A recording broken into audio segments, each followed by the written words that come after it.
ചില കാഴ്ചകൾ നമ്മുടെ മനസ്സിന് വല്ലാത്തൊരു ഭാരം തോന്നിക്കും. അങ്ങനെയുള്ള ഒരു ദിവസമായിരുന്നു കേട്ടോ.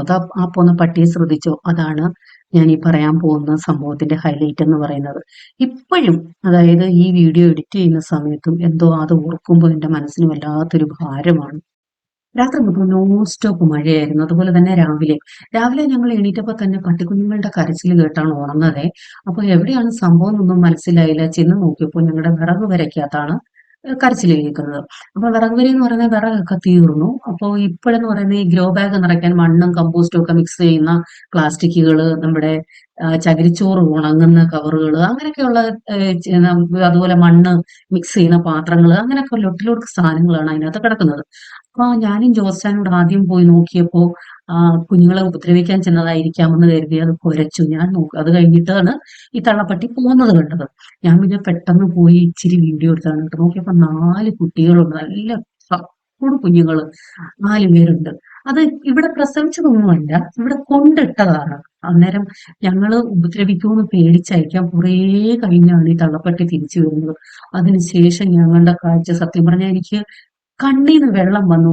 അത് അതിശയോക്തി കലർത്തി പറഞ്ഞതല്ല, ഒറിജിനലായിട്ട് എനിക്ക് എന്റെ കണ്ണീന്ന് വെള്ളം വന്നു അത് കണ്ടിട്ട്. കാരണം അതിന്റെ തള്ളപ്പട്ടി ആ കുഞ്ഞുങ്ങളെ കൊണ്ട് വേറെ സ്ഥലത്തോട്ട് കൊണ്ടുപോകും. ചുരുക്കം ചില സമയങ്ങളെ ഉള്ളായിരുന്നു ഞങ്ങളുടെ ആ വിറക് വരയ്ക്കകത്ത്.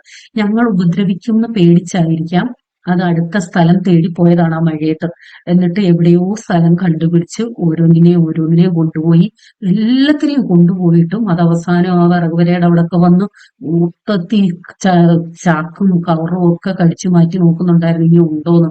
അത് കണ്ടപ്പോ എനിക്ക് ഭയങ്കര, എന്താ പറയാ, എങ്ങനെ എക്സ്പ്ലെയിൻ ചെയ്യണമെന്ന് എനിക്കറിയത്തില്ല. കാരണം മനുഷ്യര് സ്വന്തം കുഞ്ഞുങ്ങളെ കൊന്നൊടുക്കുമ്പോൾ, അല്ലെന്നുണ്ടെങ്കിൽ ഡസ്റ്റ്ബിനിൽ കൊണ്ടിടുമ്പോൾ, അല്ലെങ്കിൽ വഴിയിൽ ഉപേക്ഷിക്കുമ്പോൾ, ഇത് ആ മൃഗങ്ങളിൽ നിന്ന് എന്തെല്ലാം പഠിക്കാനുണ്ടെന്നുള്ളതാണ്. അതിന്റെ കുഞ്ഞുങ്ങളെ ഉപദ്രവിക്കുമെന്ന് പേടിച്ച് എനിക്കത് എക്സ്പ്ലെയിൻ ചെയ്യാൻ അറിയത്തില്ല കേട്ടോ. കുറെ പറയണമെന്നുണ്ട്, പക്ഷെ എനിക്ക് പറ്റുന്നില്ല എങ്ങനെ പറയണമെന്ന്. അതൊന്ന് കാണിച്ചെന്നേ ഉള്ളൂ കേട്ടോ. അത് കണ്ടപ്പോ എനിക്കൊന്ന് കാണിക്കണമെന്ന് തോന്നി, അത്രയേ ഉള്ളൂ. അപ്പൊ രാവിലത്തെ ബ്രേക്ക്ഫാസ്റ്റിനായിട്ട് ഞാൻ ഇവിടുന്ന് തന്നെ അവലേസ് പൊടി ഉണ്ടല്ലോ, അതാണ് എടുത്തിരിക്കുന്നത്. അവലേസ് പൊടി ഉണ്ടാക്കുമ്പോൾ തന്നെ അതിനകത്ത് ഓൾറെഡി തേങ്ങാപ്പീരയും കൂടി ഇട്ടാണ് ചെയ്യുന്നത്. പക്ഷെ പലരും എന്റെ കയ്യിൽ നിന്ന് മേടിക്കുന്നവർ വീണ്ടും തേങ്ങ ചിരകി ഇടാറുണ്ട്. അതുപോലെ പഴമിട്ടിളകി കഴിക്കുന്നവരുണ്ട്, പഞ്ചസാര മിക്സ് ചെയ്ത് കഴിക്കുന്നവരുണ്ട്. എനിക്കിതിനേക്കാൾ എല്ലാം ഇഷ്ടം ഇതുപോലെ ചായയോ കാപ്പിയോ കട്ടൻ കാപ്പിയോ പാല്, ചൂടാക്കിയ പാലോ ഒക്കെ ഒഴിച്ച് കഴിക്കുന്നതാണ് എനിക്ക് കുറേം കൂടി ഇഷ്ടം. കഴിക്കാനും ഈസിയാണ്, പെട്ടെന്ന് ഇറങ്ങി പോവുകയും ചെയ്യും, തൊണ്ടയ്ക്കൊരു തടസ്സവും ഇല്ല. മറ്റേത് വെറും പൗഡറായിട്ട് കഴിക്കുമ്പോൾ നമുക്ക് കഴിക്കാൻ ബുദ്ധിമുട്ടാണ്. ഇടയ്ക്കെങ്ങാനും ഒരു ചുമ വന്നാൽ പിന്നെ പറയുകയും വേണ്ട. അപ്പൊ എനിക്ക് ഇങ്ങനെ കഴിക്കുന്നതാണ് ഇഷ്ടം. നിങ്ങൾക്ക് എങ്ങനെ കഴിക്കുന്നതാണ് ഇഷ്ടം? ഒന്നൊന്ന് പറയണേ, ഏത് രീതിയിൽ കഴിക്കുന്നതാണെന്ന്. അപ്പൊ ഇത് ചോറ് വെക്കണ്ട കേട്ടോ, കാരണം ചോറ് ഓൾറെഡി ഉണ്ട്. അതുകൊണ്ട് കറി വെച്ചാൽ മതി. പാവയ്ക്ക ഉണ്ടായിരുന്നു, പാവയ്ക്കയും സവോളയും പിന്നെ കറിവേപ്പിലയും കൂടെ ഒന്ന് വഴട്ടുവാണ്. അതായത് നമുക്ക് ഈ പാവയ്ക്കയും കൊണ്ട് തീയൽ വെക്കാനാണ് കേട്ടോ. ഞാൻ നേരത്തെ വ്ളോഗിൽ കാണിച്ചിട്ടുണ്ട് പാവയ്ക്ക തീയല്. ഇതുവരെ ചെയ്തിട്ടില്ലാത്തവരൊന്ന് ചെയ്ത് നോക്കൂ കേട്ടോ, നല്ല ടേസ്റ്റ് ആണ്. അപ്പൊ ഇതും ഞാൻ ഇവിടുന്ന് കൊടുക്കുന്ന വറുത്ത തേങ്ങയാണ്.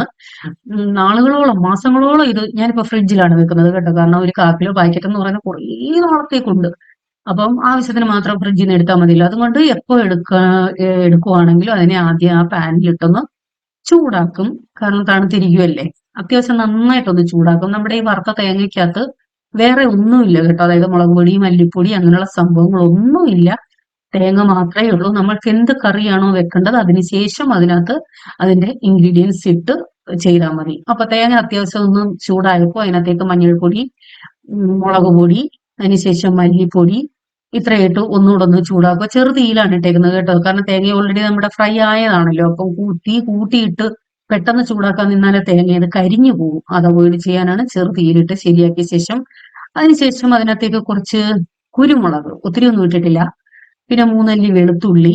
അപ്പം ഞാൻ ഈ തീയലെന്ന് പറഞ്ഞിട്ട് ഇതിന്റെ ഇൻഗ്രീഡിയൻസ് കണ്ടിട്ട് നിങ്ങൾക്ക് അയ്യോ ഇതാണോ തീയൽ എന്നൊക്കെ ചിന്തിക്കുന്നോന്നറിയില്ല. ചിലപ്പം വെളുത്തുള്ളി ചേർക്കാറുണ്ട്, ചിലപ്പം ചേർക്കാതെയും ചെയ്യാറുണ്ട്. ഞാൻ പറഞ്ഞിട്ടുണ്ടല്ലോ, ഓരോ സമയം ഓരോ മൂഡിനനുസരിച്ചാണ് ഞാൻ ഇൻഗ്രീഡിയൻസ് ചേർക്കുന്നതേ. അതിനുശേഷം കുറച്ച് തക്കാളിയും ഉപ്പും കൂടി ഇട്ട് നല്ലതുപോലെ വീണ്ടും ഒന്ന് അടച്ചു വെച്ചു. അത് വയളാനായിട്ട്, തോരൻ വെക്കാനായിട്ട് ഇത് പാളയംകോടനല്ലേ, തോടനോ വാട്ടവർ, അതിന്റെ കായാണ് എടുത്തിരിക്കുന്നത് കേട്ടോ. ഞാൻ ഒരുമാതിരിപ്പെട്ട എല്ലാ കാ കൊണ്ടും തോരൻ വെക്കുന്നേ. കൊണ്ടൻകായും എടുക്കാറുണ്ട്, ഏത്തക്കായും എടുക്കാറുണ്ട്, ഇതുപോലുള്ള കൊച്ചു കൊച്ചു കാകളും എടുക്കാറുണ്ട്. ഇത് ഞങ്ങൾ പുഴുങ്ങിയും കഴിക്കാറുണ്ട്. ഏത്തക്ക മാത്രമല്ല, ഈ സാധാ ചെറിയ കായ ഉണ്ടല്ലോ അത് പുഴുങ്ങിയും കഴിക്കാറുണ്ട്. അതിന്റെ വീഡിയോ ഇട്ടിട്ടുണ്ടെന്ന് തോന്നുന്നു, ഓർക്കുന്നില്ല. അപ്പോഴത്തേക്ക് നമ്മുടെ ഇത് സംഭവം ഏകദേശം വഴണ്ടു വന്നു. കുറച്ച് പുളി വെള്ളത്തിൽ ഇട്ടിട്ടുണ്ടായിരുന്നു കേട്ടോ, അതായത് വാളൻ പുളി വെള്ളത്തിൽ ഇട്ടിട്ടുണ്ടായിരുന്നു. അതിന്റെ പുളിവെള്ളം ഒഴിച്ച് ഇനി അത് ഇച്ചിരി നേരം ആ പുളിവെള്ളത്തിൽ കിടന്നൊന്ന് വേവണം. അപ്പോഴത്തേക്ക് ആ പാവയ്ക്കയുടെ കയ്പെല്ലാം അങ്ങ് മാറും കേട്ടോ. കാരണം പാവയ്ക്ക തീയിലോ യോ കയ്പല്ലേ എന്നാരെങ്കിലും ചിന്തിച്ചിട്ടുണ്ടെങ്കിൽ അത് മാറും. ഞാൻ കഴിഞ്ഞ ദിവസം പയറിന്റെ ഒരു സ്റ്റോറി പറഞ്ഞായിരുന്നു. എന്റെ പൊന്നെ, പയറ് കാരണം ഇവിടെ പയറ് തട്ടി നടക്കാൻ പറ്റുന്നില്ലെന്ന്. എനിക്ക് കുറെ പേര് ഒരു ഇത് തന്നു, പയറും കുഞ്ഞുള്ളിയും കൂടി ഇട്ട് തീയിൽ വെക്കാൻ നല്ലതാണ്, അതുപോലെ അവിയലിനകത്ത് ഇടാൻ നല്ലതാണെന്നൊക്കെ പറഞ്ഞിട്ടല്ല. ഇനി ട്രൈ ചെയ്യണം. കുറച്ചൊക്കെ പന്നലായി തുടങ്ങിയെന്നേ ആ ഫ്രിഡ്ജിൽ ഇരുന്ന്, എന്ത് ചെയ്യാനാ.